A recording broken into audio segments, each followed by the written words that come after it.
The black spire stabbed into the alien sky like a blade aimed at the heart of the heavens.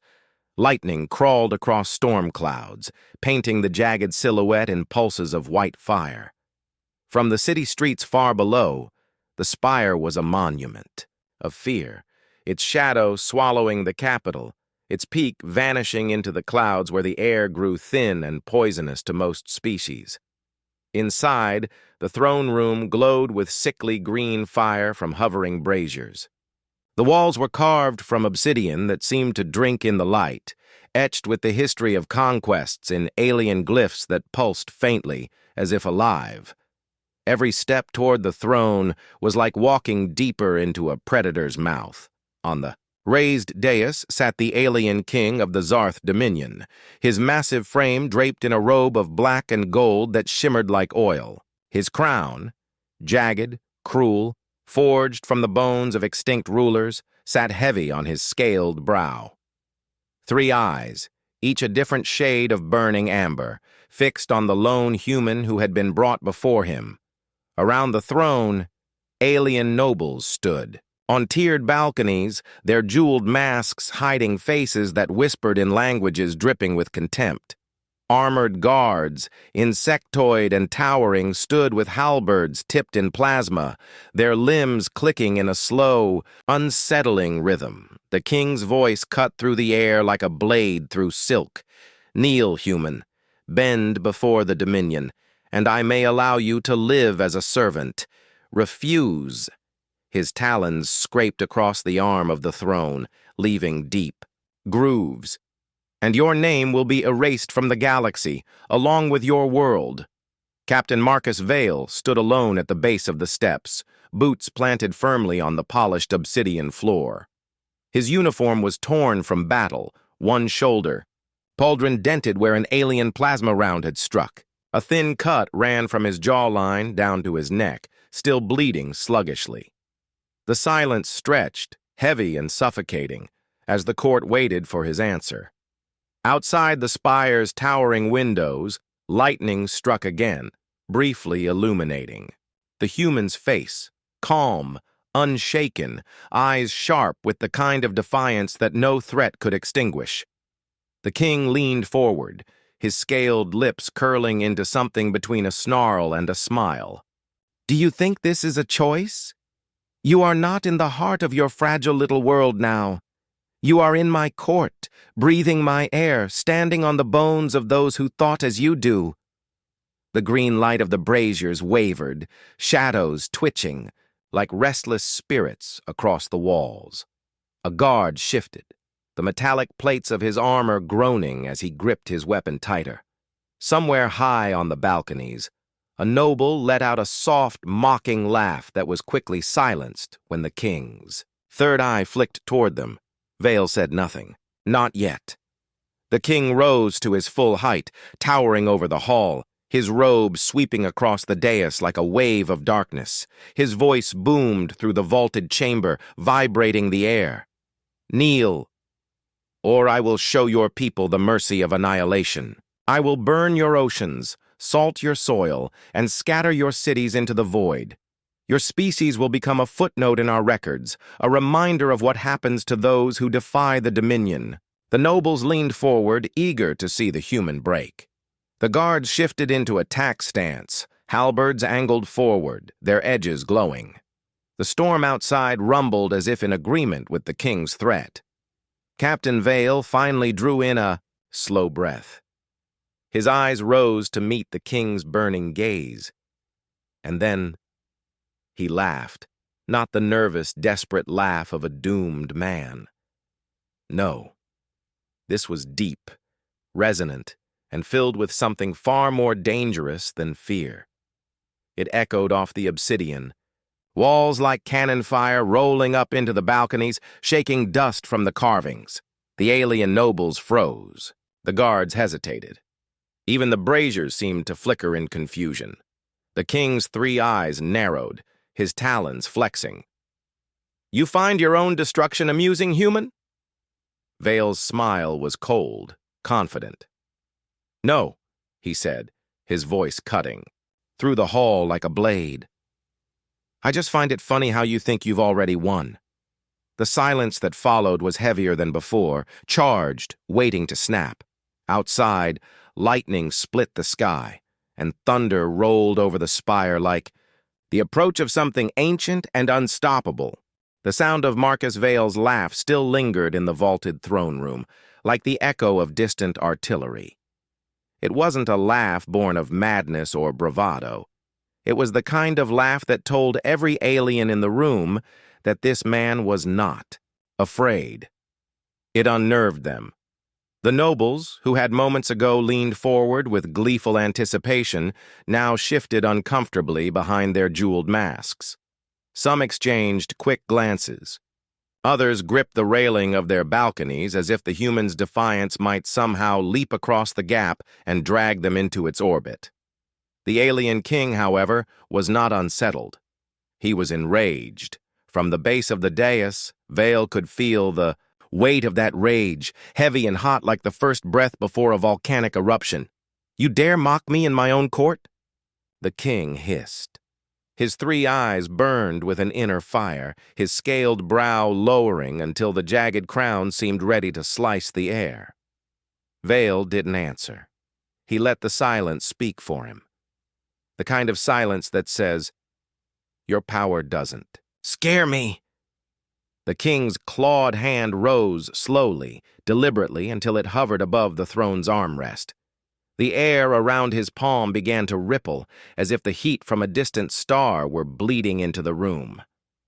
A low hum filled the hall. The braziers flickered wildly.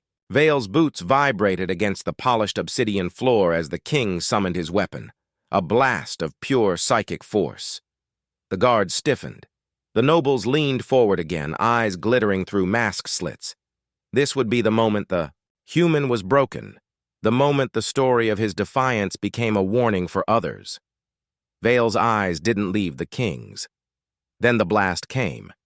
It wasn't fire, it wasn't lightning, it was pressure, a wave of invisible energy that hit with the weight of an avalanche. The air screamed as it was pushed aside, the force cracking the tiles under Vale's boots. Torches guttered in their braziers, bending backward as if trying to flee the impact. For an instant, Vale's body strained, shoulders locking, boots grinding against the floor. His uniform snapped tight against his frame, every fold flattened by the blast. It was like standing against the wind of a collapsing star. But he didn't move. The king's second blast followed immediately, doubling the force. The balconies trembled, dust sifting down from ancient carvings high above. Alien courtiers shielded their eyes from the distortion in the air, their robes snapping around them like flags in a hurricane. Still, the human stood. His spine was straight, his jaw set. His boots were planted so firmly they seemed part of the floor itself. The psychic force slammed against him again and again, but Vale remained a pillar in the storm. A murmur started in the balconies, low, uncertain. Guards glanced at each other, shifting their grips on plasma halberds. The hum of the king's power grew louder, sharper, but it was no longer the sound of inevitability. It was the sound of desperation. The king's triple gaze narrowed to slits. "Kneel!" he growled, his voice reverberating through the walls, "or I will shatter every bone in your body."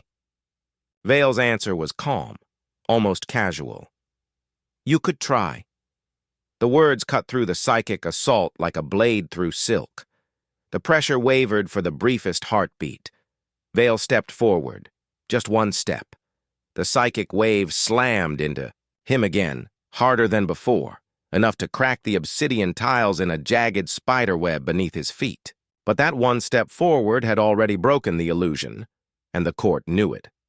The murmurs grew louder, like wind building before a storm. Nobles leaned away from the railings, as if the human's defiance might be contagious. Even the insectoid. Guards hesitated, their compound eyes reflecting the torchlight as they looked at each other in something like doubt. Vale's voice was quiet, but it carried. "Do you know why no one dares to set foot on my home world anymore?" The question sliced through the tension. The nobles stilled. The guards froze. Even the king's power faltered just slightly. Vale took another step toward the dais, his boots leaving faint cracks in the floor where the pressure had tried to break him. His shadow stretched toward the throne, long and unshaken. Lightning flashed beyond the windows, turning the throne room into a silver-blue tableau, one unbending man against the might of an empire. The alien king's voice was low, dangerous. "Tell me, human, why?" Vale smiled, not warmly, not kindly, but with the kind of grim certainty that comes from knowing a truth your enemy has forgotten. "That," he said, "is a story you've been trying very hard to forget." The alien king's throne chamber seemed to shrink around them. The brazier's green flames burned low, casting the hall in long, trembling shadows. Vale's last words hung in the air like a loaded weapon, daring someone to touch it. No one moved. From the balconies, alien nobles stared down at the human with a mixture of disdain and curiosity. In the flicker of the torchlight, their jeweled masks looked less like ornaments and more like shields, something to hide behind if the unthinkable happened. The king's talons flexed against the throne's armrest. His triple gaze never left Vale. The psychic force still rippled faintly in the air between them, but it was no longer the crushing storm it had been. Now it was more like the pulse of a predator circling its prey, waiting for an opening. "Enough riddles," the king said, his voice a low growl. "You think you stand because I allow it." Vale tilted his head slightly. "No," he said. "I stand because you can't make me kneel." The murmur from the balconies sharpened. It wasn't just noise, it was doubt, creeping through the court like a slow poison. The king rose from his throne, towering over the hall, his jagged crown scraping the air above him. "Your arrogance is astounding." Vale's expression didn't change. "Your ignorance is worse." Before the king could respond, Vale reached into the chest pocket of his battered uniform. Every guard in the room tensed. Halberd tips crackled with plasma. But Vale didn't draw a weapon. He drew a coin-sized sphere, smooth, metallic, humming faintly as if it held a storm inside. The king's third eye narrowed, recognizing alien technology, but not its origin. Vale rolled the sphere between his fingers. "This is what's left of the first fleet that tried to take Earth," he said quietly. "There's enough data in here to remind your people why the galaxy drew a red circle around my world and told everyone to stay out." The sphere clicked open with a soft hiss. Light exploded into the air. A holographic projection unfolded, not in neat panels or controlled images, but in raw, chaotic flashes, recordings stitched from battlefield wreckage, soldier helmets, and orbital cameras. The throne room was drowned in it, skies over Earth boiling with fire, massive alien warships tumbling from orbit, their hulls sheared in half by invisible forces. Cities burning, not human cities, but those of the invaders, struck back with impossible precision. A single pulse of light cutting through fleets like wheat before a scythe. The nobles gasped. Some staggered backward. The images weren't artistic. Propaganda, they were real, captured in the chaos of a war no one dared to speak of. One recording showed a Zarth dreadnought, proud, unstoppable, its shields melting like wax as something unseen ripped its structure apart, molecule by molecule. No sound came from the projection, but everyone in the room imagined the screams. Another showed the ocean swallowing an entire invasion force. Colossal waves erupting out of nowhere, dragging titans of war beneath the surface without a trace. And then came the final image, grainy, distant, but unmistakable. A shadow on the moon, human in shape, enormous in scale, turning its head slowly toward the recording vessel. The feed cut instantly. The hologram flickered out, leaving the hall in sudden darkness. Only the green glow of the braziers remained, trembling as if in fear. Vale let the silence stretch. He could hear the nobles breathing, fast and shallow. The guards had loosened their grips just slightly. The king's voice was quieter now, but no less dangerous. "What was that?" Vale's gaze locked with his. "That was the last time someone made the mistake you're about to make." The king didn't move. His claws remained curled around the throne, but they no longer pressed grooves into the stone. In the balconies, a noble in a spider silk robe took an involuntary step back, bumping into another who hissed in irritation. The ripple of unease spread. Vale closed his hand around the sphere, the metal whispering as it folded shut. "We don't invade others. We don't conquer. But if someone comes for us—" His eyes narrowed. "We finish it." Outside the throne room's towering windows, lightning split the sky again, illuminating the human's silhouette, unbroken, unmoved, and utterly certain of his words. The alien king's voice was low, but it carried the weight of command. "Show me more!" It wasn't a request, it was an order. But Marcus Vale didn't move.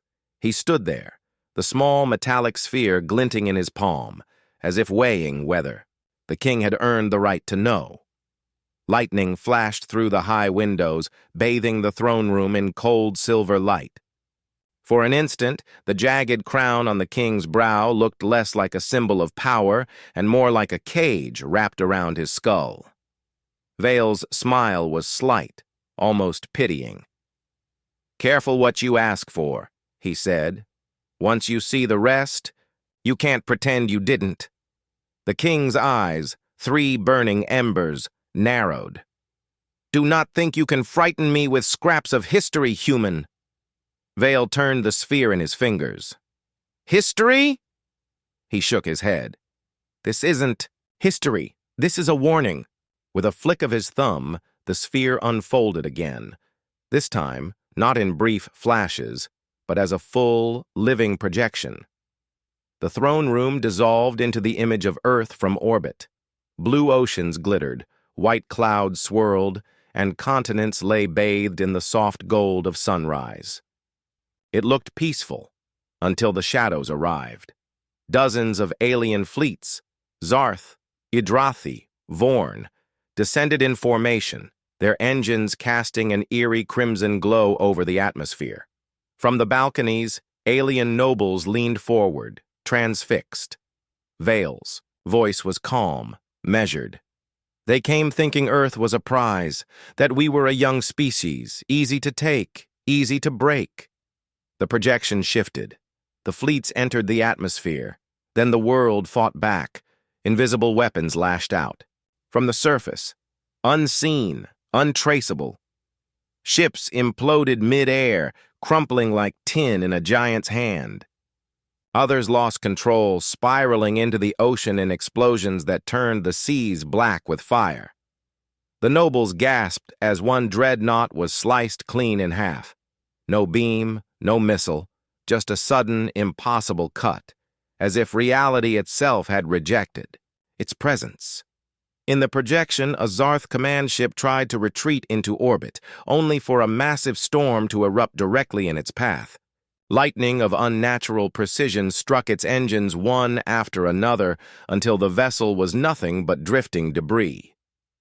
Vale's voice didn't rise, but every word hit like a hammer. "We didn't ask for that war, but we ended it." The king's jaw tightened. His clawed fingers drummed once against the throne's arm before going still.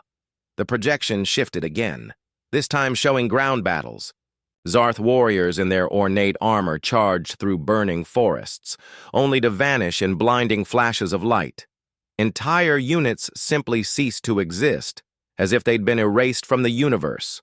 In one image, a Ydrathi general raised his plasma, spear to strike, before freezing mid-motion.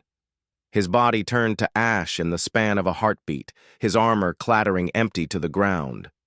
The nobles in the balconies whispered frantically now. It was no longer the murmuring of idle curiosity. It was the quick, sharp hiss of fear. Vale let the moment stretch, his gaze sweeping the court. Every fleet that came was destroyed. Every army, scattered or buried. No survivors returned to boast of the attempt. The projection faded, leaving the throne room bathed again in green firelight. But the echoes of the images lingered. The king's voice was measured, but the strain was there. If what you say is true, then why has no record of this reached the Dominion? Vale stepped forward, his boots ringing against the obsidian floor. Because the ones who saw it didn't live long enough to tell anyone. A deep, uneasy silence settled over the chamber. In the balconies, one noble's jeweled mask slipped, slightly, revealing pale, clammy skin beneath. Another adjusted their robes as if trying to shrink into them. Vale looked directly at the king. You call this your throne of power. I call it your seat of ignorance. Earth didn't ask to be feared, but the galaxy made it that way. The king's claws dug deeper into the throne's armrests. Hairline cracks splintered the obsidian under his grip, faint dust drifting to the dais. He had ruled for decades, his word unchallenged, his enemies crushed before they could rise. But now, the air in his own throne room tasted different. It tasted like fear, and it wasn't coming from the human. From the balconies, the alien nobles whispered to one another in urgent, broken tones. The jeweled masks that had once gleamed, like proud banners, now seemed like barriers, shields to hide expressions they didn't want seen. The images Vale had shown were still fresh in their minds. Whole fleets annihilated. Armies erased. The kind of defeat that wasn't just military, it was personal. Humiliation on a galactic scale. A spider-limbed noble stumbled backward from the railing, their long legs clicking nervously against the marble. Another clutched the front of their robe so tightly the fabric strained. The king's voice sliced through the whispers. Silence. The command carried the same force it always had, but this time it didn't land clean. The nobles, quieted, but the stillness felt brittle, fragile, like glass that could shatter with a single wrong note. Vale noticed. He stepped forward, the echo of his boots filling the gap the whispers had left behind. His shadow stretched across the dais, climbing the steps toward the king like the slow advance of an eclipse. You can feel it, can't you? Vale's voice was calm, but each word struck like a chisel on stone. That tremor in your court, the doubt in their eyes. The king's gaze locked on him. They fear nothing but my wrath. Then why? Vale asked, tilting his head toward the balconies. Are they looking at me? Several nobles flinched at being addressed. One even stepped back further into the shadows, as if distance from the human might hide their reaction. The king rose from the throne, his height casting him like a living wall over the chamber. You think you can sow discord here? In my hall? Vale didn't retreat. I don't have to. You've done it yourself. All I did was show them the truth you've kept buried. Lightning flashed through the tall windows, momentarily washing the room in white.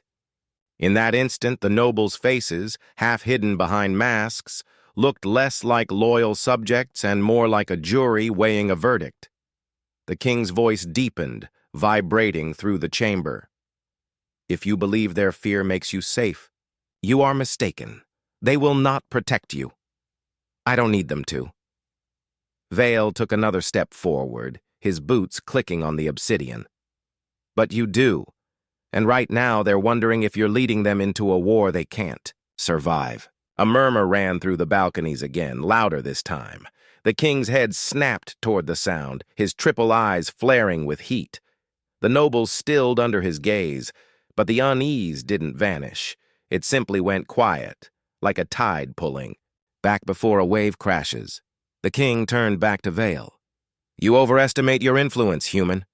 Vale's mouth curved into a thin smile. Do I? He tossed the small metallic sphere into the air. It hovered, spinning slowly, projecting once again the image of the galaxy. Except now, far more of it was marked in burning red. Vast swaths, of space lit up like cauterized wounds. "This," Vale said, pointing to the red zones, "isn't territory, it's memory. Every empire that thought Earth was just another target ended up here, dead space, unclaimed, untouchable." The nobles stared at the projection.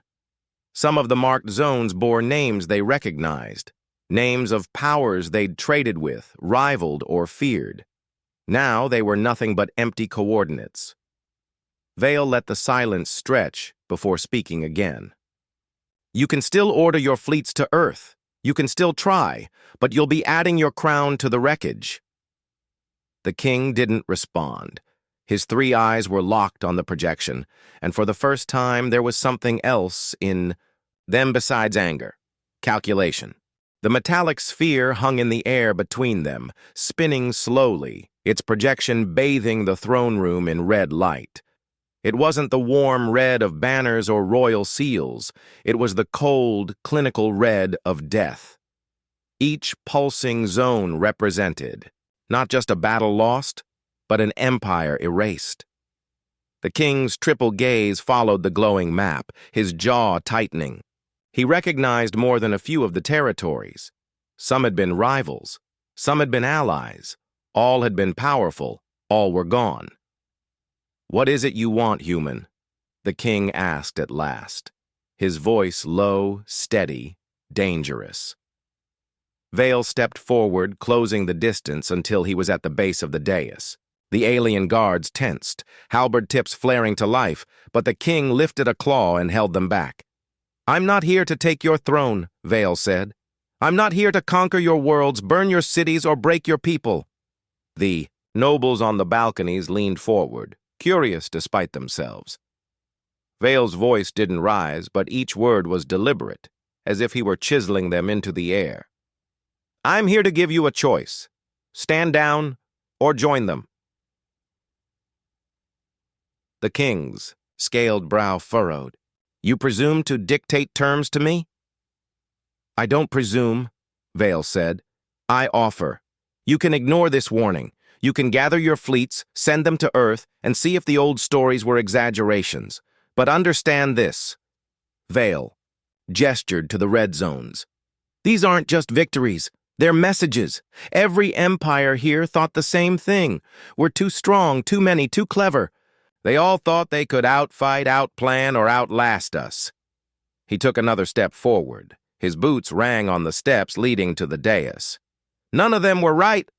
Lightning flashed outside the windows, thunder rumbling through the spire, like distant artillery. The king's claws tapped against the throne's armrest in slow, deliberate rhythm. His gaze flicked to the balconies. Some nobles were watching him intently, as though weighing which way the wind would blow. Vale noticed and pressed harder. "I'm not offering this choice because I fear you. I'm offering it because war between us would cost lives. And despite what you think of me, I'd rather avoid that.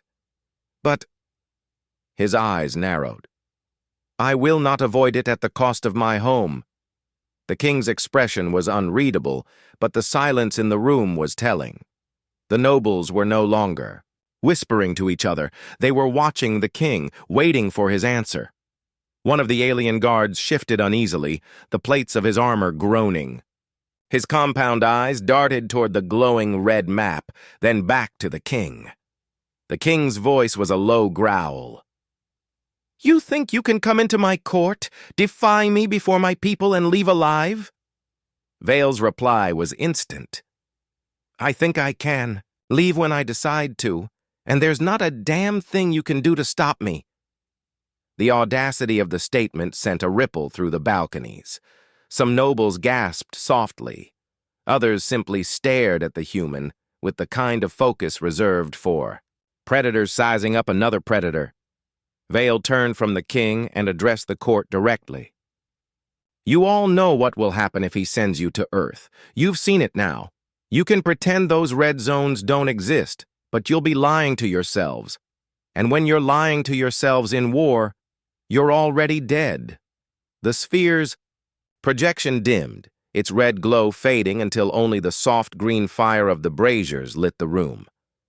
Vale reached out, caught the sphere, and closed it in his hand. "Your choice," he said, looking back at the king. "Peace or extinction?" The throne room felt smaller now, though no one had moved.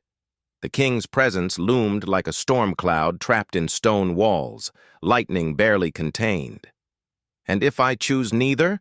the king repeated, his voice deep enough to make the air vibrate. Vale didn't blink. "Then you've chosen the third path, the one no one survives." The king stepped down from the dais. His clawed feet struck the obsidian floor like slow war drums. Guards moved instinctively to his sides, but he waved them away. They weren't close enough to protect him from what he feared most. The two faced each other at arm's length. Vale could see the intricate scales along the king's jaw, each marked with ceremonial notches from battles long past. The king could see the unshaken eyes of a man who had stood in worse places and lived. "I have fought empires you've never heard of," the king said. "I've broken worlds with my fleets. I have seen civilizations burn.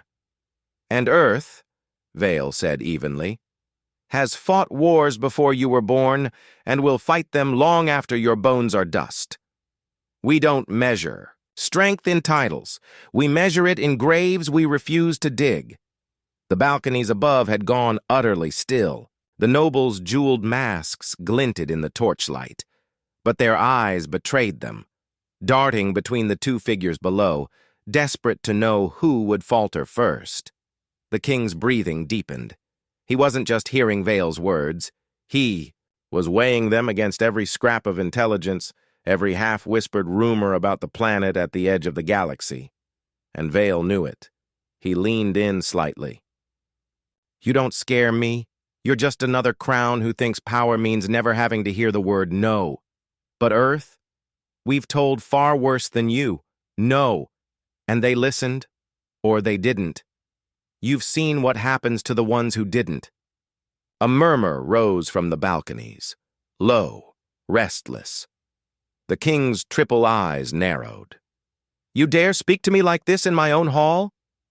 "I dare because it's the only way you'll hear the truth," Vale said.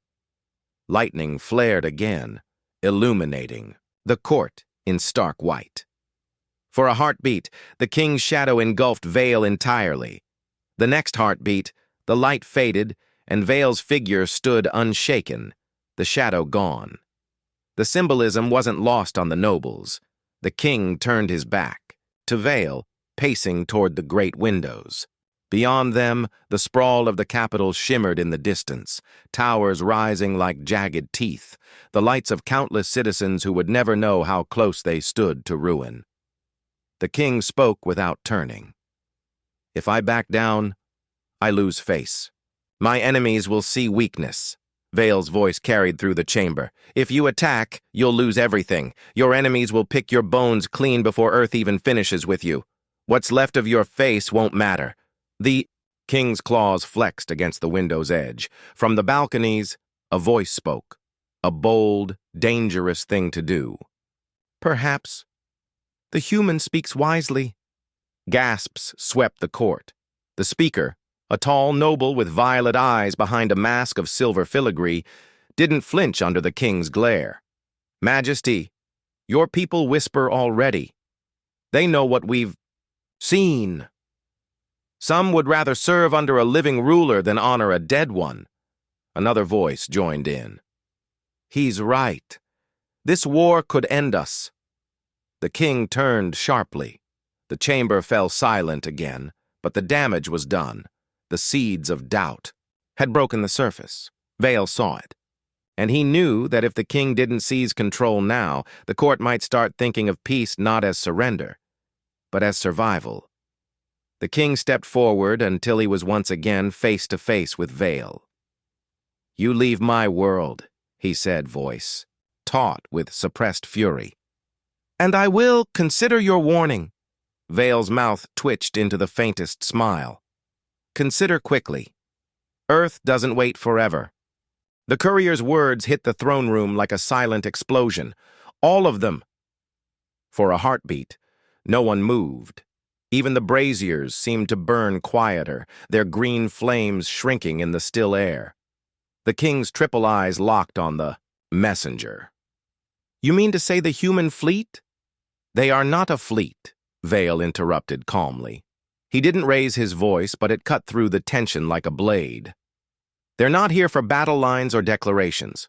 When Earth moves, it moves as one." The king turned his head slowly toward Vale. "Explain." Vale stepped forward, his boots echoing in the tense chamber. "You've seen your neighbors fight. Dozens of ships here, hundreds there. We don't do that. We bring everything. Because when we fight..." He looked toward the towering windows. "It's the last time we intend to fight." Outside, the distant sky began to shift. First came the faint glimmer of unfamiliar constellations bending unnaturally, as though the stars themselves were being rearranged. Then came the shadows, vast, dark silhouettes sliding into view, their forms blotting out the heavens. The king's court erupted in chaos. Nobles rushed to the balconies, guards shouted into comms, and the green light of the braziers flickered as if afraid. The king stepped forward to the glass, his claws tightening against the sill. "Those are cities." "They're carriers," Vale corrected. "Each one can hold a city's worth of soldiers, armor, and more than enough firepower to make sure we don't have to come back twice." Through the glass, the first of Earth's warships broke the atmosphere. It didn't roar like alien vessels. It didn't flash or blaze. It descended, silent, deliberate, an iron wall falling from the sky. Dozens more followed. The king's jaw tightened. "You brought this upon us without my answer?" Vale shook his head. "They were already coming. My warning was a courtesy. You made your choice when you thought you could threaten Earth." The nobles' voices rose in panic. Some called for evacuation, others for surrender. A few still shouted for war, but their cries were drowned out by the deep, unshakable hum that began to rattle the spire. The lead Earth carrier came into full view, a titanic, black-armored shape bristling with weapons, its underside opening like the maw of some ancient predator. Inside, rows upon rows of dropships waited like fangs. Vale looked at the king. "You still think you're the one in control here?" The king said nothing. His gaze was locked on the impossible scale of the force outside. Every instinct screamed, to stand his ground, to preserve his pride. But pride was small compared to the shadow that had just fallen over his capital. Finally, he turned away from the window. "What are your terms?" Vale didn't smile. "Earth stays out of your space. You stay out of ours. Trade if you want, ignore us if you prefer. But if you raise a hand against humanity again, we won't send envoys next time." The king hesitated. "And if I refuse?" Vale's eyes hardened. "Then you'll see what all those red zones on my map felt before they were gone." The king's triple gaze lingered on him for a long, dangerous moment. Then, with a slow exhale, he nodded once. The braziers flared, casting the chamber in bright green light. The nobles watched in stunned silence as their ruler, the conqueror of a dozen worlds, extended his clawed hand to the lone human. Vale took it. Outside, the carriers began to rise again, one by one, vanishing into the upper atmosphere like storm clouds passing over a spared city.